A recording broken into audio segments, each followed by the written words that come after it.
Students, welcome to my YouTube channel. जैसे कि आपको पता है, प्रीवियस वीडियो में हम एमसीक्यूज़ पढ़ रहे थे फर्स्ट एड एंड हेल्थ के। तो अब हम उसके आगे कंटिन्यू करेंगे। हमने 30 एमसीक्यूज़ तक कर लिए थे। सो अब आगे एमसीक्यू है, what is personal protective equipment. खुद को बचाव करने वाला इक्विपमेंट कौन सा है? तो फेस मास्क लगा के हम खुद को पॉल्यूशन से प्रोटेक्ट कर सकते हैं। ठीक है। तो उसके बाद नेक्स्ट है, which one is use to clean the wound. मतलब कि चोट को क्लीन करने के लिए हम क्या यूज़ करते हैं? सेवलॉन लोशन यूज़ करते हैं। उसके बाद the first treatment given when there is a lack of water in the body और इन केस ऑफ डायरिया। या तो डायरिया हो, ठीक है, या फिर पानी की कमी हो जाए बॉडी में, तो पहला ट्रीटमेंट क्या होता है? ORS solution. ठीक है, तो ये तो आपको पता होगा, ORS का घोल देते हैं। उसके बाद which disease occurs due to increase in temperature of the body. Body का तापमान बढ़ने पे क्या होता है बॉडी में? फीवर। काफ़ी सारे बच्चे कह रहे थे कि दीदी हिंदी में नोट्स प्रोवाइड कर दो, तो हिंदी में इतना सारा पॉसिबल नहीं है लिखना। मैं ये सब कुछ लिख रही हूँ और अप्रॉक्स ये मान लो आप 500 के करीब MCQs हैं, तो मैं एकदम से इतना नहीं करा पाऊँगी कि हिंदी इंग्लिश लिख पाऊँ। तो आपको इंग्लिश को ही मैं हिंदी में बहुत अच्छे से एक्सप्लेन करूँगी। बाकी जब आपके पास ऑप्शंस आएंगे हिंदी में तो आप चूज़ कर लेना। ठीक है। तो what should be check to know about the recovery of a patient और इंजर्ड। क्या हमें चेक करना चाहिए पेशेंट की रिकवरी हो रही है या नहीं, इस चीज़ को चेक करने के लिए। तो उसका pulse rate, blood circulation, breathing rate, all. ठीक है। तो ब्लड सर्कुलेशन देखना चाहिए, उसकी ब्रीथिंग रेट देखनी चाहिए कि वो बंदा सही से सांस ले पा रहा है या नहीं। तो इसका क्या हो जाएगा? ऑल। हेल्दी पर्सन का बॉडी टेम्परेचर कितना होता है? 98.4। तो कितने मिनट्स लगते हैं थर्मामीटर को फीवर मेजर करने के लिए? 1 से 2 मिनट लगते हैं। कम्युनिटी या नेशनल लीडर्स ने पब्लिक को इंस्पायर किया था टू हैव क्लीन हैंड्स, मतलब साफ़ हाथ रखने के लिए उन्होंने क्या करा था? जागरूक किया था पब्लिक को। तो कब किया था? 2008 में। उसके बाद how should the bandage be tight. Bandage को किस तरह से बांधना चाहिए? ना तो ज़्यादा टाइट बांधना चाहिए, ना लूज़ बांधना चाहिए। फिर उसके बाद पट्टियाँ कितनी तरह की होती हैं? तो 4 तरह की पट्टियाँ होती हैं। उसके बाद नॉट का मतलब होता है गांठ। Which not opens up by stretching. कौन सी नॉट स्ट्रेचिंग से खुलती है? स्ट्रेचिंग मतलब खींचना। ठीक है। तो थीफ नॉट। थीफ की स्पेलिंग गलत लिख गई हूँ मैं गलती से। ठीक है, तो इसे आप सही कर लेना, IEF। उसके बाद which bandage is mostly use in hospitals. तो कौन सी बैंडेज हॉस्पिटल्स में यूज़ होती है? Round bandage. उसके बाद अगर कोई पर्सन बेहोश हो गया है और उसे शोल्डर पे हम कैरी कर रहे हैं तो इसको हम क्या कहेंगे? Fireman lift. लिफ्ट मतलब उठाना। उसके बाद डाइजेशन कहाँ से शुरू होता है? माउथ से। रीफ नॉट कौन यूज़ करता है? डॉक्टर्स तो यूज़ करते हैं। अब बैंडेज क्यों यूज़ करी जाती हैं? ब्लड फ्लो को रोकने के लिए, जो आपकी स्वेलिंग आ गई है बॉडी में उसको रिड्यूस करने के लिए, या फिर चोट को कवर करने के लिए। उसके बाद अ बैग और a sling use to support. Sling का मतलब है गोफन। ठीक है, तो बैग और स्लिंग किस लिए यूज़ किया जाता है? हैंड और आर्म को सपोर्ट करने के लिए। उसके बाद रेगुलर बोल मूवमेंट्स अवॉइड। रेगुलर बोल मूवमेंट्स क्या अवॉइड करते हैं? AD अवॉइड करते हैं। AD की फुल फॉर्म मैंने आगे लिखी हुई है, उसे आप एक बार पढ़ के जाना। उसके बाद which problems can be occur. Regular मलत्याग ना करने से कौन सी प्रॉब्लम्स हो सकती हैं? तो पाइल्स, डायरिया, कॉन्स्टिपेशन, कुछ भी हो सकता है। ठीक है। उसके बाद who does the work of separating the food in the intestines. Intestine से खाने को अलग करने का काम कौन करता है? एसिड और बैक्टीरिया, तो आ जाएगा बोथ। उसके बाद व्हाट आर इमरजेंसी बैंडेजेस। तो इमरजेंसी बैंडेज क्या होगी आपकी? कोई भी एक साफ़ कपड़ा ले लो आप। ठीक है, साफ़ कपड़े का टुकड़ा। अब फिर वही क्वेश्चन, राउंड स्ट्रिप्स कहाँ यूज़ होती है? तो हॉस्पिटल्स में यूज़ होंगी पट्टियाँ ज़्यादातर।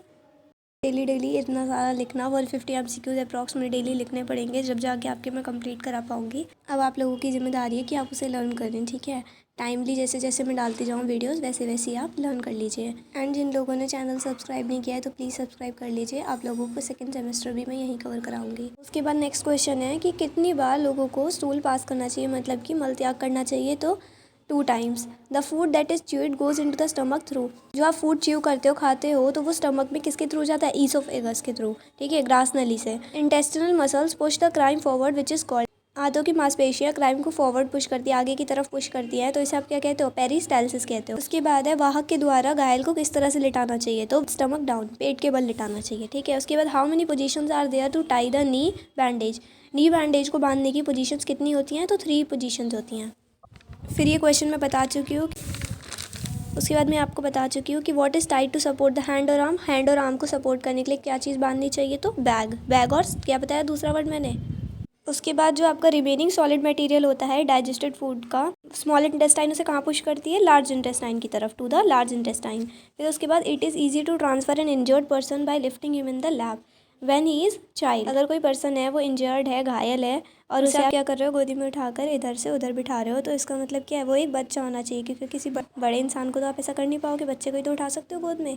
तो इसलिए इंजर्ड पर्सन बच्चा होना चाहिए अगर आप उसे गोद में उठा के इधर से उधर ट्रांसफ़र कर रहे हो तो। तो what is prevented by regular बोल मूवमेंट्स, एडी की फुल फॉर्म मैंने आपको बताई थी, आगे मिल जाएगी, ऑटोनोमिक डायरिफ्लेक्सिया। उसके बाद has the function of purifying blood, blood को प्योरीफाई करने का काम कौन करता है, ब्लड को प्योरीफाई करने का काम लिवर करता है। उसके बाद कितने ऑर्गन्स फंक्शन करते हैं रेस्पिरेटरी सिस्टम में, 7।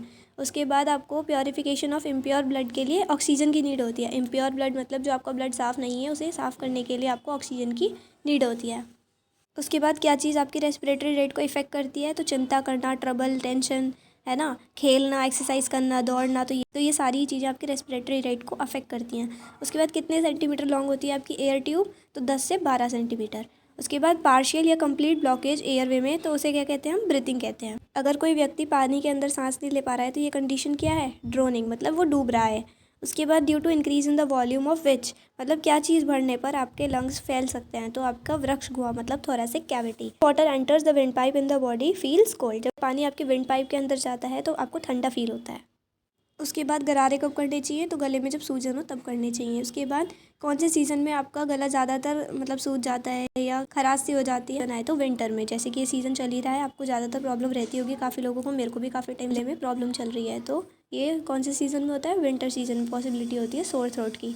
उसके बाद इन विच ट्यूब द स्वर मंत्र फाउंड इन थ्रोट, तो स्वर मंत्र कहाँ पे होते हैं, आपके एयर डक्ट में। उसके बाद the air duct is closed while eating food, तो ओरोफेरिनिक्स। देन उसके बाद what to do if a person suffering from respiratory arrest pain, तो जब कोई पर्सन सफ़र कर रहा हो रेस्पिरेटरी अरेस्ट पेन से, तो उसे क्या देना चाहिए, CPR देना चाहिए, ठीक है, कार्डियो पल्मोनरी रिसस्केशन। उसके बाद व्हाट कॉजेज अस्थमा, किस चीज़ से अस्थमा हो सकता है, तो एलर्जी, कोल्ड, धुएं से, ठीक है, या फिर मेंटल प्रेशर, इन सब से अस्थमा हो सकता है, ऑल हो जाएगा। अस्थमा से सफ़र्ड पर्सन को हमें कहाँ बिठाना चाहिए, तो eight a place with clean air, जहाँ पे शुद्ध हवा हो, उस जगह बिठाना चाहिए। उसके बाद है आपकी बीमारी जो सर्दी में ज़्यादा फैलती है, तो रेस्पिरेशन है ना, सांस लेने में दिक्कत जो होती है या फिर गले में प्रॉब्लम, तो ये सब आपकी रेस्पिरेशन से रिलेटेड डिसीजेज हैं। तो which organ in the respiratory system is shaped like a box, vocal cord. Vocal cord को सुना होगा आपने, 10th बायो में भी था, वोकल कॉर्ड के बारे में पढ़ा होगा आपने कि वोकल कॉर्ड एक बॉक्स की तरह होता है। उसके बाद एक एडल्ट ह्यूमन रेस्पिरेशन में कितना टाइम लेता है, तो 4 सेकेंड्स लेता है। एडल्ट का मतलब है जवान। 1 मिनट में कितनी बार वो रेस्पिरेशन करता है पर्सन, अगर वो हेल्दी है, तो 15 से 18 टाइम्स। और रेस्पिरेशन क्या है, इनहेल करना और एक्सहेल करना, ठीक है। अगर आपने इनहेल किया फिर एक्सहेल कर दिया तो ये आपका 1 बार रेस्पिरेशन होगा, ठीक है। ऐसे वो 15 से 18 बार रेस्पिरेशन करता है 1 मिनट में, हेल्दी पर्सन, ठीक है। उसके बाद many foreign elements are also emitted by respiration. Then what is the problem if there is swelling in the throat, अगर गले में स्वेलिंग हो रखी है तो क्या क्या प्रॉब्लम हो सकती है, इचिंग, इरिटेशन होना, गले का सूजना, तो ये सब आपकी सारी प्रॉब्लम्स है जो कि आपकी हो सकती हैं, ऑल ऑफ दीज। तो स्मोक क्या है, मिक्सचर है हॉट पार्टिकल्स का और गैसेस का।